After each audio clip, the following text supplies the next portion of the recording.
Alright, isang mapagpalang morning sa lahat mga ka-sunrise. So ito for today's video, panoorin natin kung gaano kalungkot, kasinseridad at karamdam sa puso at isip natin yung message ni Senator Marcoleta doon sa Blue Ribbon Committee hearing patungkol nga dito sa flood control na to at sa korupsyon na nangyayari sa bansa natin. Ito guys, panoorin nyo. Dahil mararamdaman mo talaga yung sinseridad at talaga kahit ikaw mafe-feel mo na talagang ganun kabigat ang problema ng korupsyon sa bansa natin. Na which is nakakalungkot. Lumalaban tayo ng patas, pero ito ang ginagawa ng maraming mga politiko, kontraktor o mga nasa gobyerno nakapalit sa pagtitiwala natin sa kanila. Lalong-lalo na sa mga tax na binibigay natin. Panoorin mo guys. Alam mo ma'am, dumating ako dito na malungkot. Alam mo kung bakit? Several text messages are being received by this representation almost every day. Alam mo kung anong mga taong sinasabi nila sa akin? Nakikita po namin, sabi niya, kung paano winawaldas ang pera ng bayan. At napapatunayan po namin araw-araw, lalo na po pag nakikinig kayo kami sa hearing ninyo. Kami po pawis, dugo ang puhunan namin dito. Lalong-lalo na po kami na nasa mababa lang ang kalagayan. Pinipilit naming magbayad ng buwis. Pero ganito po bang kinapupuntahan ng aming buwis na binibigay? Pwede po ba, kanya, Senator? Pwede bang mag-request pakikita ko sa iyo mga text messages mamaya para sabihin ko lang sa iyo na totoo sinasabi ko. Pwede bang ilaban nyo kami na next year wag muna kaming magbayad ng buwis?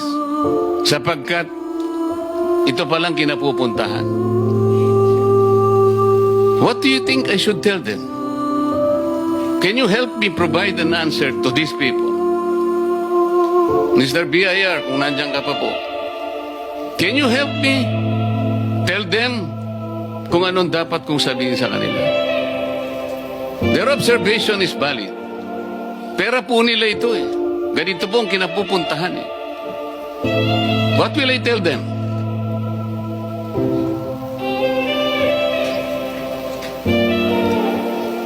Yes, ma'am. Baka gusto mo sumagot. Tama po kayo, Your Honor. No, I'm asking you to help me. Yes po. What will I tell them? Alam mo, gusto ko sabihin sa kanila, mga kababayan, alam ko pong malungkot kayo. Alam ko pong nagdaramdam kayo. Masakit po ang loob nyo.